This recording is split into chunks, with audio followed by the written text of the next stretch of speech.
Olá pessoal, tudo bem? Descansaram um pouquinho? Agora a gente vai começar a nossa aula 2 da nossa disciplina de alimentos e bebidas. Vamos lá? Bom, na nossa aula 2 a gente vai falar um pouquinho dos processos de organização, tanto física quanto pessoal da cozinha, tá? Numa unidade de alimentação e nutrição, que é denominada também, né, uma UAN, qual é a definição? São estabelecimentos, né, que trabalham com produção e distribuição de alimentos aos comensais. Quem são os comensais? São os nossos clientes que vão se alimentar daqueles produtos, tá? E assim, a gente tem observado que há uma crescente demanda do mercado de alimentação. Está crescendo cada vez mais. São vários restaurantes abrindo, várias lanchonetes, fast foods, padarias, confeitarias. São vários serviços de alimentação abrindo e com isso aumenta tanto as exigências técnicas, né, quanto as exigências do público. Então, aumenta também tanto essa qualificação, tanto desses cozinheiros, dos auxiliares, dos chefes de cozinha, quanto essa área de organização, esse layout dessa cozinha tem ficado cada vez mais complexo, maior.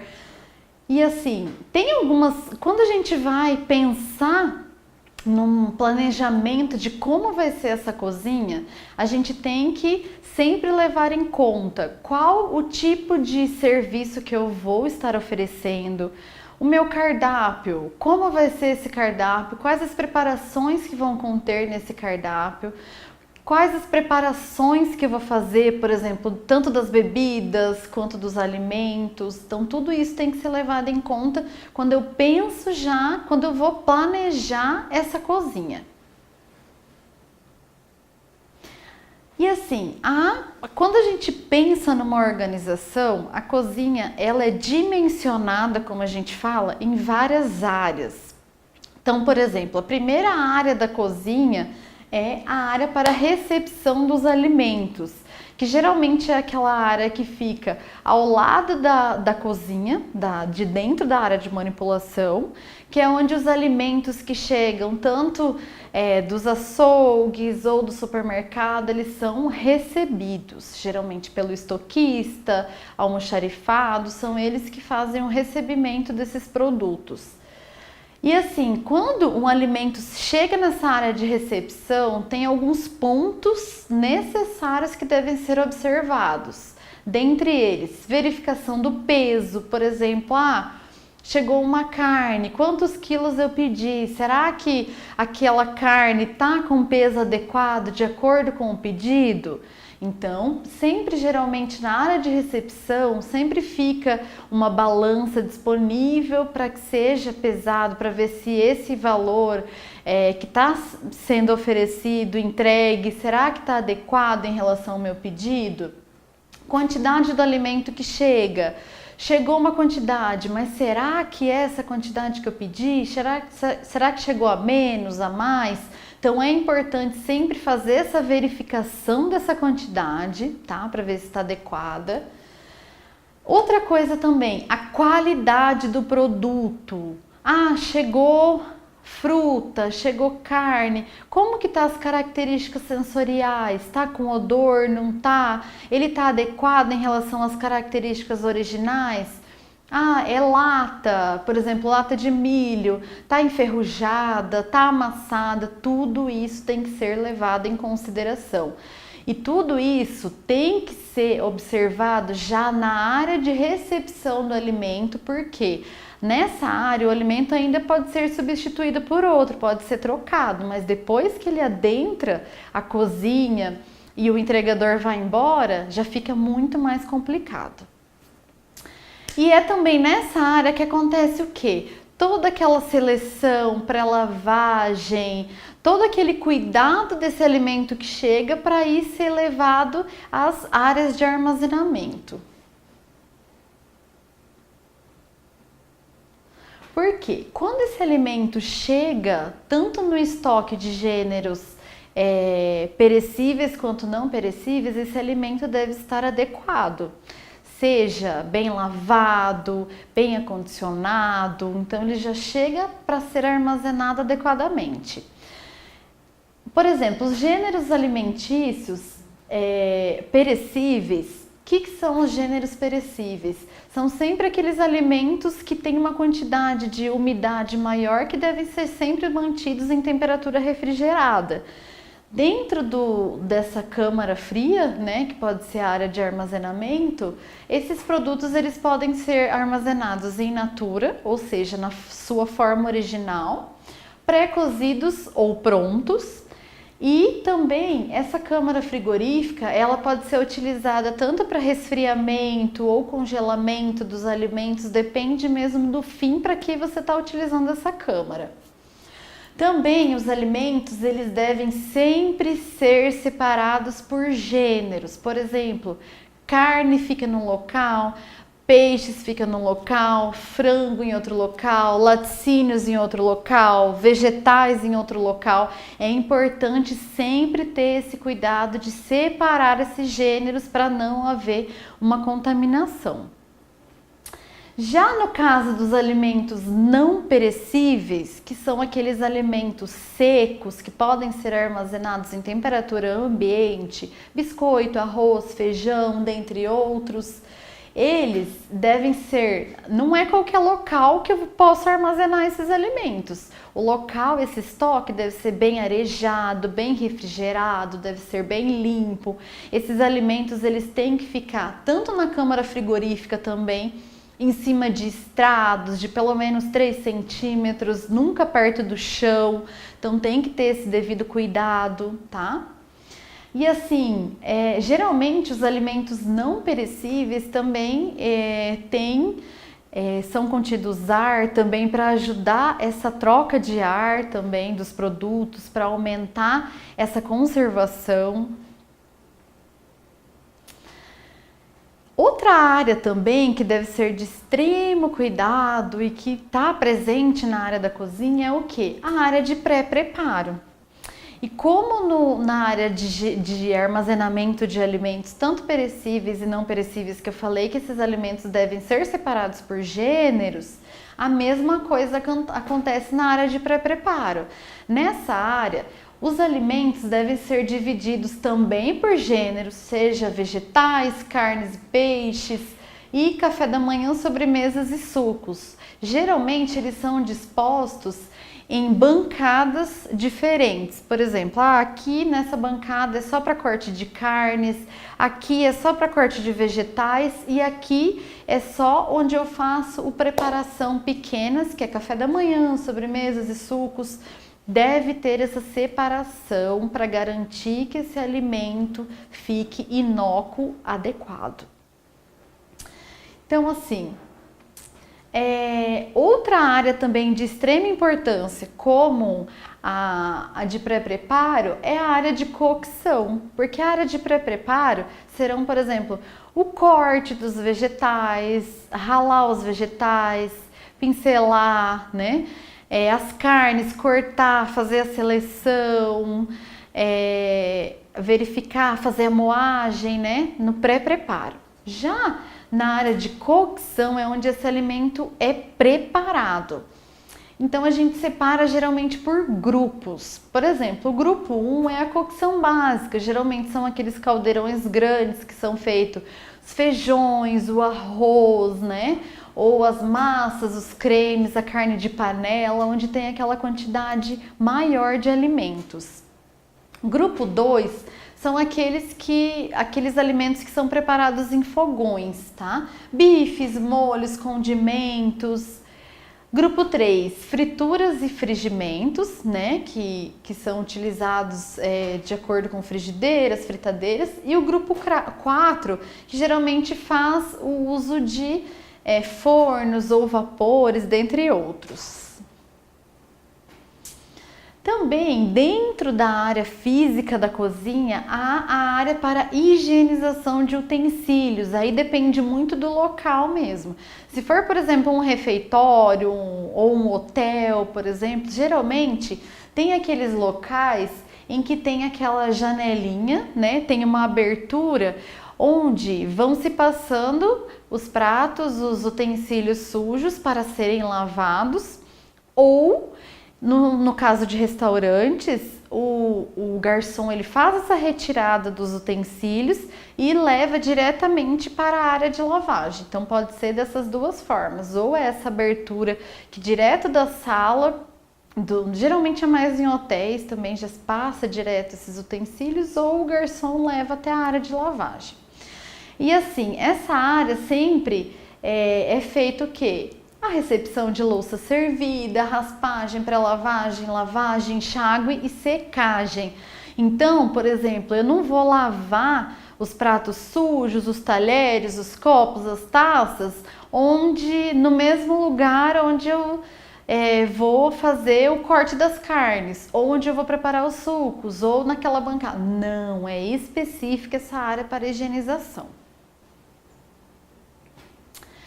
Outra coisa também que a gente tem que levar muito em conta quando a gente pensa num planejamento de uma área da cozinha é o quê?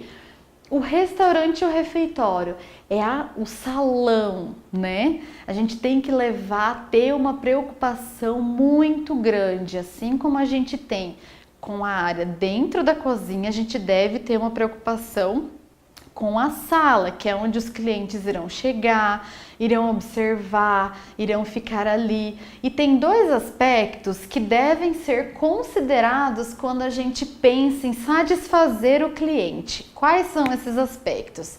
A gente fala que são os aspectos tangíveis e os intangíveis. Os aspectos tangíveis são aqueles aspectos que a gente consegue visualizar. Por exemplo, o cliente chega, ele observa o cardápio, ele observa a aparência física do restaurante. Tangíveis são tudo que a gente consegue olhar, observar. Já os intangíveis são as expectativas e os desejos inconscientes desse cliente. Por exemplo, quando ele escolhe o restaurante X, antes de chegar nesse restaurante que ele não conhece, ele pensa: nossa, como deve ser lá? Será que é aconchegante? Será que os garçons fazem um bom atendimento? Será que a comida é boa? Será que o alimento o espaço é agradável? Será que tem música? Será que não tem? Então, assim, são os desejos internos desse cliente. E para a gente conseguir atender e melhorar esses desejos intangíveis desses clientes, a gente tem que ter alguns cuidados. Por exemplo, alguns fatores ambientais. Como está a temperatura desse salão? Será que está adequado? Tem ar, não tem? Tem ventilador? Está calor? Como que tá? A gente tem que ter sempre essa preocupação em relação à temperatura do salão. Como tá, por exemplo, o ruído? Tem muito barulho de arrastando cadeira, mesa? É muito perto a área de manipulação que dá para ouvir quando está fazendo a lavagem dos pratos, ou batendo panela, ou os talheres. Então tem que sempre pensar nesse dimensionamento. O cliente não pode estar sentado no restaurante e ouvindo esses barulhos. A música, iluminação também tem que ser levada em conta. Esses aspectos são muito importantes. Então, quando a gente faz o layout, o planejamento desse restaurante, a gente tem que observar muito qual o tipo de cliente, qual o tipo de estilo que vai ter o meu restaurante, o que eu estou pensando. Isso tem que ter um planejamento adequado desde o início. Outra coisa, como é o fluxo desse restaurante? Ah, meu Deus, será que ele é muito pequeno? As mesas ficam muito grudadinhas uma com a outra? Se o garçom passar, o cliente não passa, tem que ter esse cuidado também. Então, quando a gente pensa no layout, no planejamento da cozinha, na planta, a gente sempre tem que basear uma lógica nesse atendimento, como vão estar disponíveis essas mesas lá no salão e como tem que ser o meu planejamento. E um melhor aproveitamento dos espaços. Quando a gente pensa quantos centímetros tem que ficar uma mesa para outra, a gente sempre tem que levar em conta o quê? 70 a 80% de largura e um comprimento de 60 centímetros por lugar. Esses tamanhos fazem com que esse fluxo ele fique mais satisfatório em relação às mesas. Outra coisa, devem ter cadeiras soltas a fim de possibilitar um acesso a cadeirantes. É de extrema importância, tem que ter acesso a cadeirantes, tá?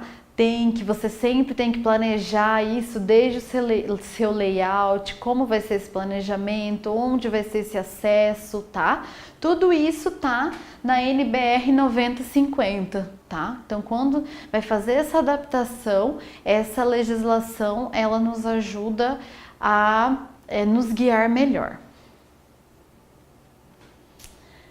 E assim, outra área que é de extrema importância também, que existe no nosso restaurante ou na nossa área, no nosso refeitório, na nossa cozinha, mas essa área tem que ficar extremamente longe da cozinha, que é a área de instalações sanitárias e vestiários.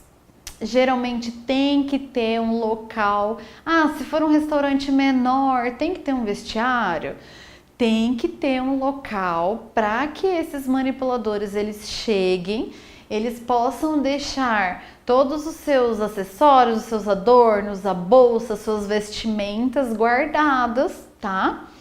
Então, tirou os adornos, vai deixar onde? É importante que esse vestiário tenha também armários disponíveis para eles guardarem, seja celular, né? Tudo. E assim, esse local, principalmente as instalações sanitárias, devem ficar longe do local de manipulação dos alimentos, da cozinha, tá? Para não haver contaminação. Devem ser separados por sexo também, tá? Então, sempre geralmente essas instalações sanitárias dos funcionários ficam sempre fora da cozinha, no local específico, né, longe da cozinha. E também tem as instalações sanitárias que são dentro do salão, né, que são utilizadas pelos clientes. Também ficam numa área dispostas, longe do salão e longe um pouco da área também de manipulação dos alimentos. Esses cuidados são necessários. Outra área também de extrema importância, quando a gente pensa nas áreas, última coisa que a gente pensa ou nem pensa é onde a gente vai jogar o lixo, onde a gente vai fazer o descarte desse lixo. Então a gente tem que pensar a área de acondicionamento do lixo, como tem que ser. Deve ser sempre protegida da chuva e do sol, protegido de insetos, roedores e pássaros, em recipientes bem fechados e de fácil limpeza, né? Em recipientes separados por tipo, lixo orgânico, né? Que são restos de alimentos, lixo reciclável, papel, vidro, plástico e metal. É importante, aqui vocês podem observar, é importante a gente separar esse lixo por tipo e sempre acondicionados fora da área de manipulação, em local adequado para não haver uma contaminação também. Isso pode, por exemplo, se não for protegido de insetos, o inseto vai lá, pega o lixo, depois entra na área de manipulação e pode haver uma contaminação muito séria, que pode causar vários danos à saúde dos clientes. Agora a gente vai falar um pouquinho, agora que a gente já conhece todas as áreas da cozinha, a gente já tá craque nisso, a gente vai falar um pouquinho da organização de pessoal da cozinha. A gente vai falar um pouquinho dos tipos de cozinheiro, o que cada um faz, qual a função, tá? Para começar, a gente vai falar do chefe de cozinha. A gente já conhece um pouquinho o chefe da cozinha, a gente tem esse entendimento de que ele é responsável pela supervisão, né? É ele que coordena o trabalho dos cozinheiros, de todos os cozinheiros, dos chefes de partida que a gente fala, né? Dos ajudantes de cozinha, dos commis ou dos copeiros. Quem toma conta, faz essa supervisão é o chefe de cozinha. Ele também é responsável o quê? Pelo planejamento das atividades, previsão de compra, de custo. É ele que faz o planejamento. Na falta da nutricionista, geralmente nos restaurantes, a nutricionista é quem monta o manual de boas práticas, é ela que dá o treinamento, faz todos os documentos necessários para serem abertos esse estabelecimento de alimentos de acordo com a Anvisa, né, a Agência Nacional de Vigilância Sanitária, mas ela não fica ali o tempo todo como é o chefe de cozinha. Então, assim, é ele que também faz essa função de ficar supervisionando. Outra coisa, é ele que autoriza a compra, faz a requisição, é ele que verifica o estoque para ver o que está faltando. Então, geralmente, o chefe de cozinha ele tem várias atividades dentro da cozinha. Qualificações exigidas. Geralmente, ele tem que ter uma formação profissional comprovada, né? Então, geralmente, os cursos de chefe de cozinha têm uma duração de 2 anos, mais ou menos, e lá eles estudam todos esses processos mesmo, de supervisão, de técnicas, desde preparo, decoração. Tem que ter mesmo essa postura bem... E tem alguns requisitos que geralmente o chefe de cozinha, geralmente quem vai contratar, eles fazem algumas exigências, tá? O que? Capacidade de gerenciamento, capacidade de senso de relações humanas, de organização e de espírito de liderança. Mas por que tudo isso? Gente, é o chefe de cozinha que acaba liderando todos os procedimentos que acontecem na cozinha. Então, ele tem que ter uma liderança, ele tem que saber explicar, ele tem que saber treinar, ele tem que estar expert nessas situações, tá? Porque é ele que vai estar lá supervisionando. Bom, quando a gente pensa, nossa, o chefe de cozinha, ele é um verdadeiro chefe dentro da cozinha, né? Então, ele tem muitas atividades, é muita coisa, é um aglomerado de coisas que ele precisa tomar conta. Geralmente é difícil a gente conseguir dar conta de tudo, né? Então, por isso que surge o Sous Chef. O que é isso? O que esse Sous Chef faz, gente? Ele é o termo francês que é utilizado para subchefe. Então, na falta do chefe de cozinha, quem assume é o sous-chefe. Então, por exemplo, o chefe de cozinha precisou se ausentar, precisou sair, quem assume é o sous-chefe, tá? E também na presença do chefe de cozinha, o chefe de cozinha ele passa algumas coisas também para o seu chefe fazer, para ajudar nessas atividades dele, que é o quê? É o seu chefe que supervisiona e dirige o pessoal também, ele ajuda o chefe nessa função. Também ele assiste e ajuda a treinar o pessoal durante o trabalho. Por exemplo, tem que montar um prato, fazer a decoração de um prato. Ele vai lá e ele ajuda. Ele tá ali, ele ajuda o pessoal a treinar, ele apaga o fogo ali, ele ajuda. E assim, ele supervisiona também a qualidade da alimentação, por exemplo, é ele que faz a degustação dos pratos para saber se aquele alimento está adequado. Então, tudo é o seu chefe. E também é ele que supervisiona a higiene do local de trabalho.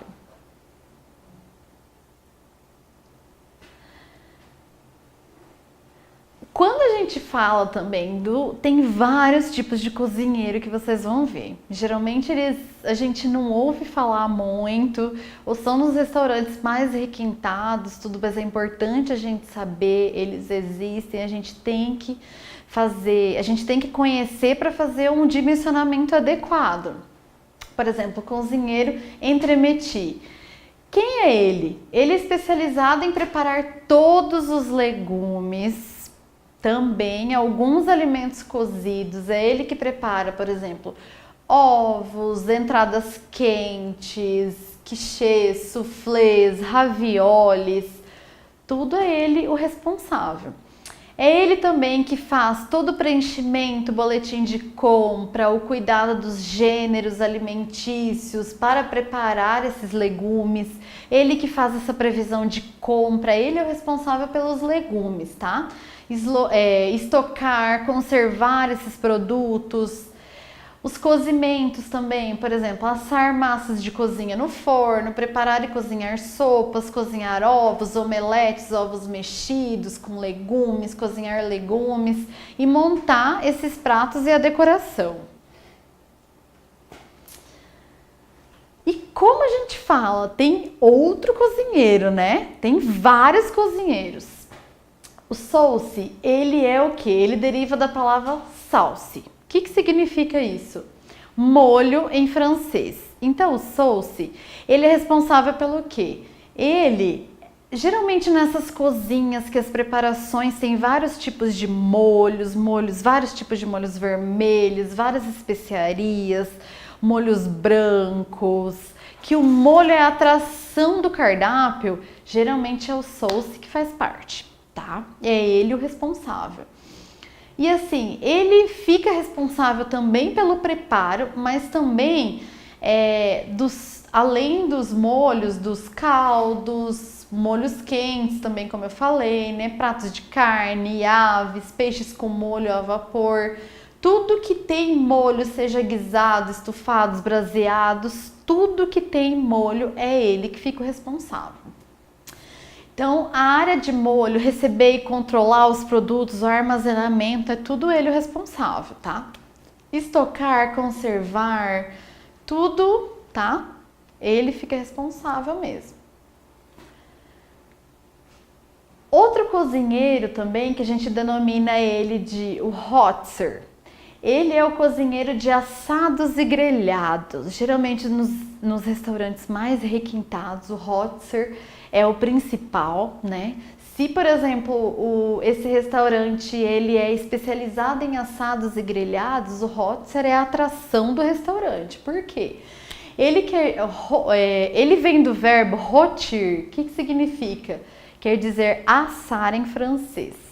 Então, tudo que o Hotzer, ele é especializado na produção de alimentos assados no forno, espeto, grelha, preparações à base de frituras, peixes, aves, né, legumes, tudo que envolve assar, grelhar, tudo é o Hotzer que é o responsável. Receber e controlar esses produtos, tá? Estocar, conservar o setor de assados e grelhados é o Hotzer. Geralmente o Hotzer, ele é o responsável, como eu falei, né? Ele fica nos restaurantes mais requintados. Mas, por exemplo, se for uma churrascaria, por exemplo, que a pessoa é especializada em churrasco, aí é o churrasqueiro, não é o Hotzer, tá? O Hotzer é apenas restaurantes mais requintados que tem como principal especialização os assados e os grelhados. Já o Tournant, ele é o responsável o quê? Ele eu posso dizer que é o cozinheiro mais completo que a gente pode achar nessa cozinha. Por quê? Porque ele é capaz ele conhece todas as áreas da cozinha. Então, ele é o único dos cozinheiros que pode substituir qualquer um dos chefes de partida. Então, o sauce ele pode, o Hotzer ele fica no lugar, só do chefe de cozinha que não, porque é o subchefe que fica, mas os chefes de partida ele pode ficar no lugar. Por exemplo, férias, folgas ou licença, então ele pode cobrir, tá? Então, assim, como ele é o responsável, ele pode ficar responsável por vários tipos de preparação, ele deve ser muito especializado em todos os pratos. Então, ele tem que conseguir produzir um cardápio requintado, um cardápio, por exemplo, com preparações culinárias desde clássicas, nacionais ou até internacionais. Ou também ser capaz de produzir pratos rápidos, de execução fácil. Então, ele tem que ser disponível ali para qualquer tipo de preparação. E ele, assim, também fica a cargo dele, juntamente, né, com o chefe de cozinha, de junto elaborarem os menus, que são os cardápios. Então é ele que ajuda o chefe de cozinha. Então, dentro dessa área também, ou seja, numa padaria, numa confeitaria, ou dentro mesmo desse restaurante, pode existir o chefe confeiteiro, que é o Patsy. O Patsy é o chefe responsável por todas as sobremesas, tudo que leva processos de padaria, confeitaria, é o Patsy o responsável, tá? Ele também tem responsabilidade idêntica a um grande chefe, tá? Mesmo que assim, ele é um grande chefe na área dele, só que ele é subordinado ao chefe de cozinha. E assim, o Patsy, ele deve assegurar sempre uma produção impecável no setor de confeitaria e padaria. É a área dele. Então ali é ele que faz as terminações dos pratos, as decorações, se for um processo mais delicado, então é ele que faz, ele é o responsável por isso, ele é especializado para esse tipo de produção. E assim, ele é responsável por também supervisionar, assistir e treinar o pessoal da confeitaria, então tudo ele é responsável. Excepcionalmente, ou seja, quando precisa, de vez em quando não tem jeito, não tem outro confeiteiro, aí ele pode até cuidar dos pedidos das sobremesas ou atender alguma reclamação que o cliente tem a respeito da sobremesa que foi servida, mas é excepcionalmente, porque ele fica como se fosse um chefe mesmo, ele não atende essas pequenas atividades, ele não fica responsável. Aí, quem fica responsável por essas atividades de cuidar dos pedidos de sobremesa, das reclamações, dos cortes mais simples, das preparações mais simples, aí é o confeiteiro também, que ele executa essas atividades aí mais específicas, né? E o confeiteiro, ele tem um nível de especialização assim menos elevado em relação ao chefe confeiteiro. Então, o chefe confeiteiro é o chefe do confeiteiro, mas os dois são subordinados do chefe de cozinha. Outra coisa também quando a gente pensa, a gente fala, meu Deus, tem todos os tipos mesmo de cozinheiros numa cozinha, né? Tem mesmo. O Gerd Manger, ele é o quê? Ele é um cozinheiro especializado em preparações frias, saladas, frios, buffets, peças pré-moldadas no gelo, na manteiga, são produções mais requintadas, né? Então, ele é o responsável. Então, tudo que envolve esse setor de gêneros alimentícios pré-cozinha que a gente fala, que a gente viu lá na aula onde a gente viu todas as áreas, né, que eu acabei de explicar para vocês, as áreas da cozinha, o Gerd Manger, ele fica responsável pelos pré-preparos. Então ele tem que ficar sempre responsável pela manutenção, organização das câmaras frias, das geladeiras, dos freezers. Por quê? Porque é ali que estão os produtos estocados que ele utiliza para preparar os alimentos. Então é ele o responsável por cuidar esse armazenamento adequado. E também ele é o responsável pelo controle diário dos alimentos e a reposição nos estoques. Geralmente, na previsão de compra, já observa o quanto que vai precisar de cada produto para fazer, né, essas preparações, e aí é ele quem avisa, por exemplo, o estoquista, avisa o chefe de cozinha, o quanto está precisando, quantos quilos de cada coisa, o que não precisa comprar, então é ele que tem esse cuidado. Outra coisa também, quando a gente pensa onde esse Gerd Manger pode trabalhar, né? Será que ele pode trabalhar em qualquer lugar? Geralmente ele é muito requisitado em restaurantes que tem um cardápio de frios, né? De pratos frios muito relevante.